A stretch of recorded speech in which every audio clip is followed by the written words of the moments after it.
Hello दोस्तों। तो चलिए फिर से आज सुनते हैं कहानी का अगला भाग, पार्ट 18। फिर मिलोगी। चलिए सुनते हैं कहानी। मुन्ना चाचा लड्डू गोपाल के लिए नई गोटे लगी फ्रॉक, जरी वाली गादी और नन्हा सा मुकुट लाए थे। दादी हर जन्माष्टमी खीरे के बीच में चाकू से लंबा चीरा मारकर नन्हे से लड्डू गोपाल को खीरे के भीतर छिपाती और रात 12 बजे कृष्ण जन्म के प्रतीक के रूप में बाहर निकालती। घुटने के बल बैठे कन्हैया को इस तरह खीरे में दबोच कर घुसाते देख दादी ने जय को टोका। दादी, उनके नाक मुंह में तो बीज घुस जाएंगे। कृष्ण जन्म तक जागने के श्रम साध्य काम के लिए सभी लोग जतन करने लगे।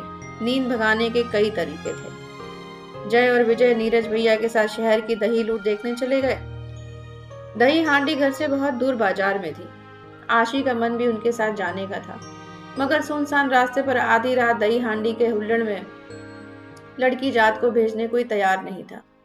घर के तीनों लड़के बाजार की रौनक देख रात 11 बजे लौटे ताकि पूजा के समय उपस्थित रहें। ओफो, आज मार्केट में हर सड़क पर एक ही गाना बज रहा है। गया शोर सारी नगरी में, सारी नगरी रे, आया विरज का बांका संभाल तेरी गगरी रे। गोल बाजार वाले हरदेव लाला मंदिर के भीतर दर्शन की लाइन इतनी लंबी थी कि 1 किलोमीटर से ज्यादा। क्या बताएं दादी, ऐसी भीड़ बाबा रे बाबा। हांडी लूटने वालों ने एक दूसरे पर चढ़ चढ़कर 3 मंजिल ऊंचा पिरामिड बना लिया। पिरामिड बनाकर खड़े सारे गोविंदा बार बार गिर रहे थे।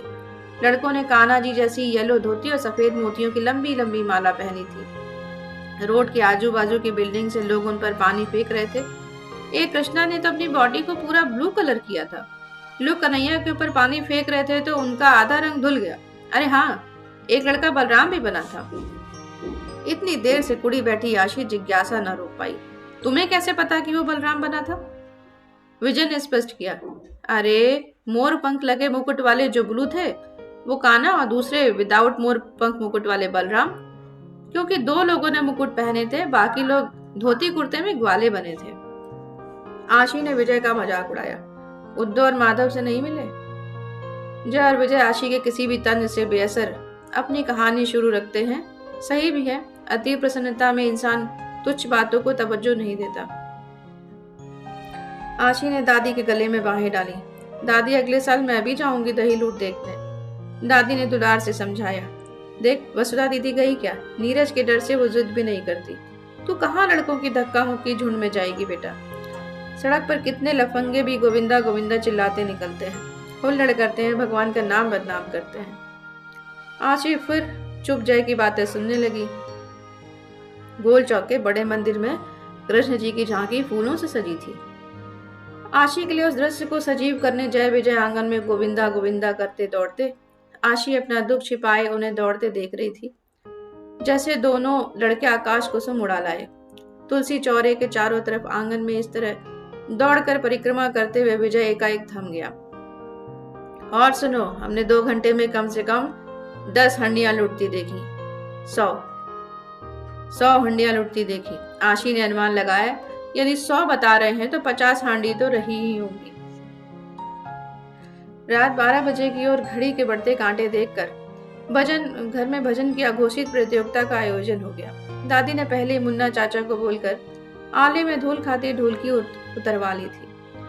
अब सबके बीच गायकी के जौहर दिखाने का अवसर आया। दादी, चाची, पड़ोस वाली अजिया, बाबा, मुन्ना चाचा के मनोहार भरे मिले जुले स्वर आने लगे। पहले तुम भजन सुनाओ, पहले तुम गाओ, तुम पहली लाइन उठाओ, हम पीछे पीछे गाएंगे। अरे मैं कहाँ गा पाती, वो घनश्याम बाल गोपाल संग वाला भजन तो आधा ही आता है। भजन आरंभ करने की ये मान मनोवल शुरुआती झिझक धीरे धीरे खत्म हुई और अब भजन के स्वर निसंकोच मुखर और गगन भेदी होते गए। दादी ने नीरज भैया को इशारा किया। भगवान के पास से मेरी भजन की डायरी लिया। भजन की आवाज सुनकर पास पड़ोस के 2-4 लोग भी आकर चुपचाप बैठ गए। भीड़ बढ़ने के बाद तो दोनों हाथ उठाकर जयकारे गूंजने लगे। झूम झूम कर एक के बाद एक भजन गाए जाने लगे। बड़ी देर भई नंदलाला तेरी राह तके ब्रजवाला, छोटी छोटी गैया छोटे छोटे ग्वाल, छोटे सो मेरो मदन गोपाल। भजन पूजन के बीच भी वसुधा को वो क्रिश्चियन लड़का याद आ रहा था, जिसकी अभी कृष्ण जन्म के समय 12 बजे मुंबई से कोलकाता की फ्लाइट थी।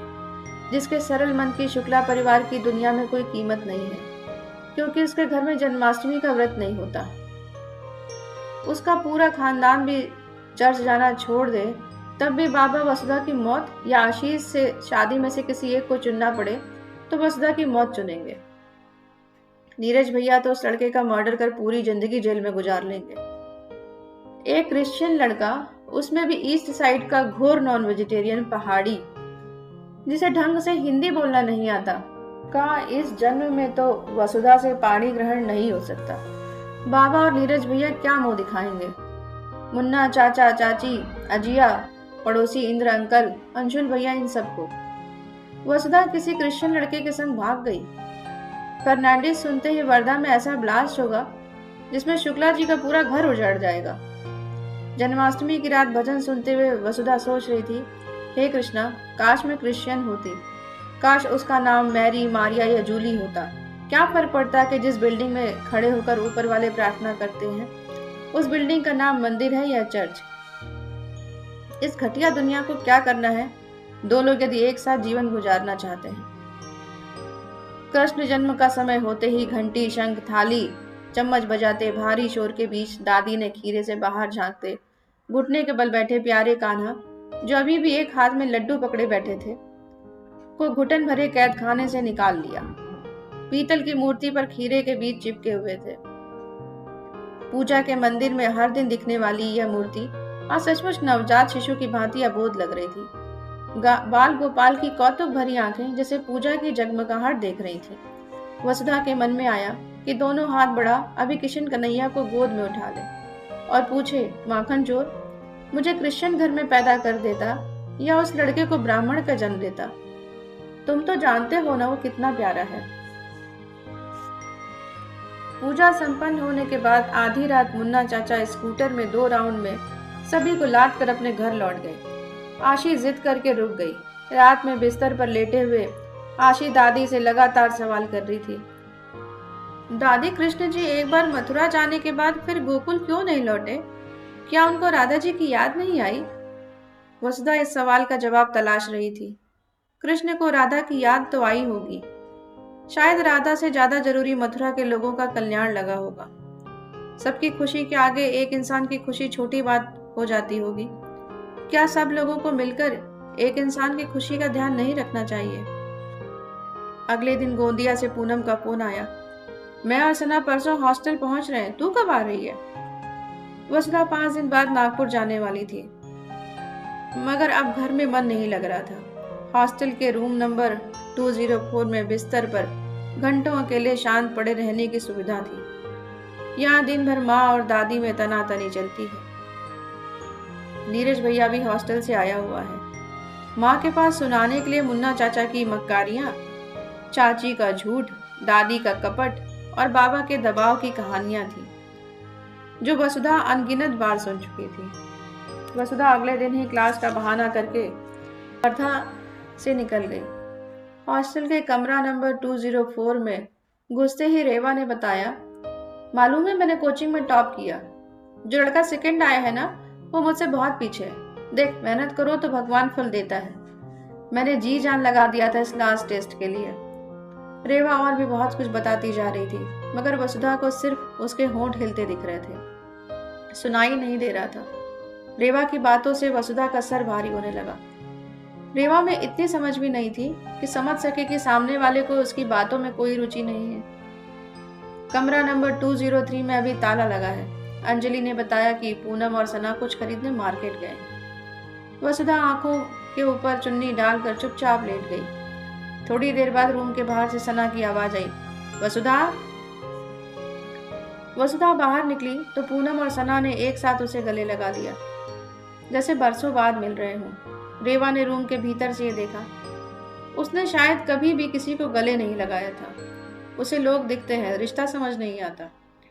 उसे हंसी सुनाई देती है, उल्लास नहीं समझ आता। वसुधा रूम नंबर 203 में चली गई। सना चहक रही थी, कैसा रहा वर्धा में? सहेलियों से मिली? नहीं, इस बार मन नहीं हुआ किसी से मिलने का। पूनम ने अपनी अलमारी खोलकर घर से लाई मिठाई आगे बढ़ाकर पूछा, तेरी तबीयत सही नहीं लग रही, सब ठीक है? सना ने मिठाई मुंह में भरकर पूछा, कुछ हुआ है क्या? उदास लग रही है। वसुधा को महसूस हुआ कि कितना अंतर है रेवा और इन दोनों में। रेवा लगातार सिर्फ अपनी सुना रही थी पिछले 1 घंटे से। उसने कुछ पूछा ही नहीं या ताड़ा ही नहीं। वो लोग कितने अकेले हो जाते होंगे जो दूसरों के दुख से जुड़ नहीं पाते। वसुधा ने उठकर पहले दरवाजा बंद किया और फिर वापस बेड पर आ गई। कोलकाता से भुवनेश्वर आते टाइम जो लड़का ट्रेन में मिला था ना, वो अभी मुझे दोबारा मिला। सना लगभग चीख पड़ी, कांट बिलीव! भाई साहब, ये तो फिल्मी कहानी हो गई। पिछले जन्म का कोई रिश्ता है क्या बे? और जियो मेरी रानी घर आया था?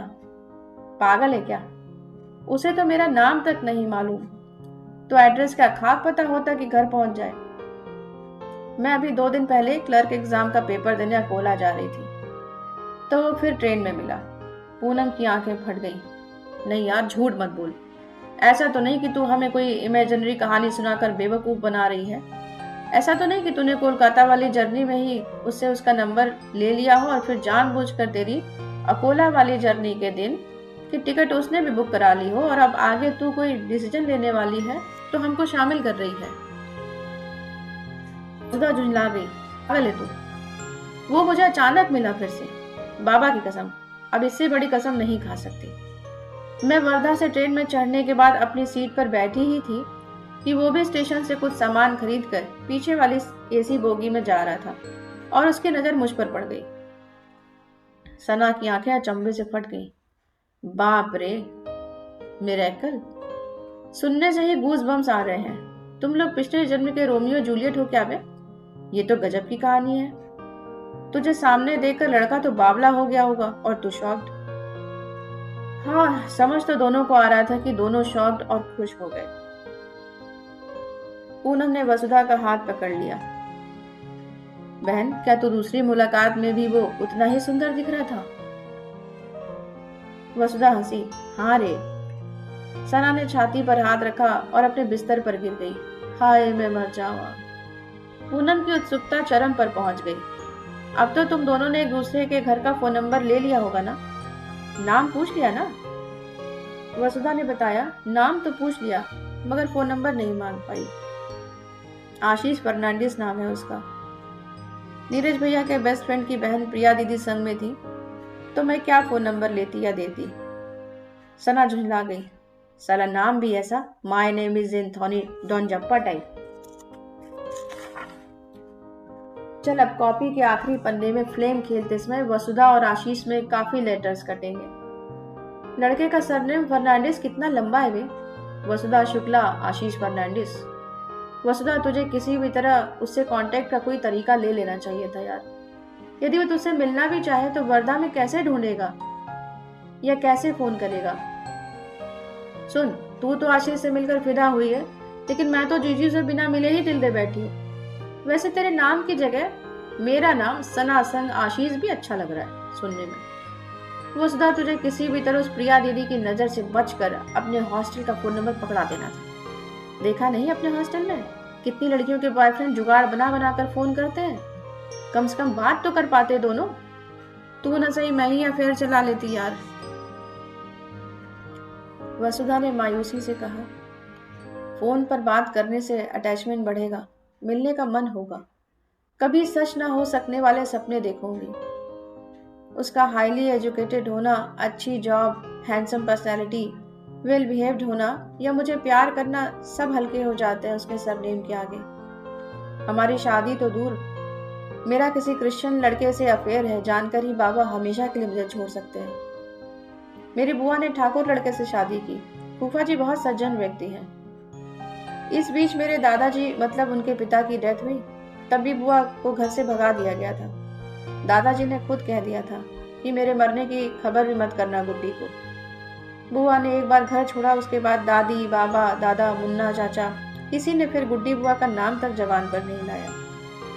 मैं क्लास 10th में थी, तब एक पड़ोसी से मालूम हुआ कि मेरी एक बुआ है। कभी किसी ने उनके बारे में मेरे आगे बात नहीं की। अजीब लगता है कि मेरा घर एक और लड़की का मायका है, जिसे एक बार जाने के बाद फिर कभी घुसने नहीं मिला। गुड्डी बुआ को कितना याद आता होगा अपना घर, माँ बाप, भाई। देश निकाला सुना है ना? इंसान सब सह लेता है, लेकिन अपनों से मिला बहिष्कार सह नहीं पाता। हमारी दुनिया क्या है? परिवार, घर, गली, दोस्त, शहर, नाते, रिश्तेदार। यहाँ से खदेड़ कर, अपमानित करके भगा दिया जाए तो आदमी उन लोगों से नहीं, अपनी पूरी दुनिया और अपनी जिंदगी से दूर चला जाता है। हमेशा के लिए दूर जाने के बाद मरता नहीं है, मगर जी भी नहीं पाता है। हम लोग अपने रिश्तेदारों से सुनते रहते हैं कि बुआ दादी को याद करके बहुत रोती है। दादा की डेथ के समय बुआ इतना रोई कि हॉस्पिटलाइज करना पड़ा था। अपने पास्ट से दूर जाने की कोशिश में इंसान खुद से दूर हो जाता है। थोड़ी देर के सन्नाटे के बाद सना बोली, लोग अपनी जात के निकम्मे दारूबाज दामाद की भी चापलूसी करते जिंदगी गुजार देते हैं। जानती हूँ अब तो बिस्तर में लेटे लेटे महीनों आशीष को याद करेगी। असल में सब कुछ पेरेंट्स के ऊपर होता है। सेल्फिश बाप भाई अपनी बहन बेटी को रोककर मर्दानगी साबित करेंगे कि देखो हमारे घर की औरतें हमारे काबू में हैं। ऐसे क्रूर मर्द असल में अपने जीवन उपलब्धियों से असंतुष्ट होते हैं। भीतर के फ्रस्ट्रेशन को कहाँ खत्म करें, खुद को कैसे ताकतवर महसूस कराएं। अपने से कमजोर प्राणी को कंट्रोल करो और उसे कमजोर बनाए रखने में ताकत झोंक दो। औरतों ने अपना मन मारने की कीमत पर इनकी नकली मर्दानगी को मेंटेन रखा है। पूनम ने सना को बीच में ही टोका, सना बहन, तू गुरुमाई वाला करियर छोड़कर पॉलिटिक्स ज्वाइन कर ले। महिला सीट के लिए आरक्षित वार्ड से खड़ी हो जा, जीत जाएगी। सना झुंझला गई, तुझे मजाक लग रहा है पूनम, मगर कोई भी किसी की लाइफ कंट्रोल करे ये इनह्यूमैनिटी है। पूनम, तेरे घर में तेरी मम्मी की डिक्टेटरशिप चलती है। आंटी ही डिसीजन मेकर है और वो तुम्हारी जिंदगी से जुड़े बड़े से बड़े डिसीजन अकेले ले लेती हैं, बिना तुम्हारी राय पूछे। इतने लंबे समय में तेरी आदत हो गई है कंट्रोल में रहने की। अब शादी के बाद तेरे को जब तेरा हस्बैंड ऑपरेट करेगा या कंट्रोल करेगा तो तुझे ज्यादा दिक्कत नहीं होगी। तेरे और वसुधा के पेरेंट्स ने अपनी बेटी को इस तरह से डिजाइन किया है कि बिना शिकायत उम्र भर ऑर्डर फॉलो करती रहे और अपनी बेटी को इस कमजोर परवरिश को उसके संस्कार बताकर तारीफ करते रहे। शर्म आना चाहिए उनकी बेटियों को गुलाम बनने की ट्रेनिंग देते हुए। यही पेरेंट्स जो दब्बू बेटी को संस्कारी बोलते हैं, इन्हें बेटा दबंग चाहिए, क्योंकि लड़कों को दुनिया में सरवाइव करने रफ टफ होना चाहिए। अपनी मर्जी बताने वाली लड़कियां बदतमीज नहीं होती यार। वसुधा ने दीवार पर लगी घड़ी की तरफ इशारा किया। डिनर का टाइम हो गया, चलो। ऐसी बातें सुनकर मेरा जी घबराता है सना। जानती हो तो सही बोल रही है, मगर हर घर एक जैसा नहीं होता है ना। अब हम क्या करें कि हमारे पेरेंट्स कमजोर मानसिकता के हैं या हमसे ज्यादा उन्हें अपनी इच्छाओं से प्यार है। इस बार वो लड़का मेरी खुशी निचोड़ ले गया यार। ईश्वर ने क्यों हमें दोबारा मिला दिया। तीनों लड़कियां रूम नंबर 203 का दरवाजा बंद करके मेस की ओर चल दी। दोस्तों, उम्मीद है आपको कहानी पसंद आ रही होगी, और अगर पसंद आ रही है तो ऐसे ही बने रहिए हमारे साथ और सुनते रहिए कहानियां story time with Aarti. Thank you so much.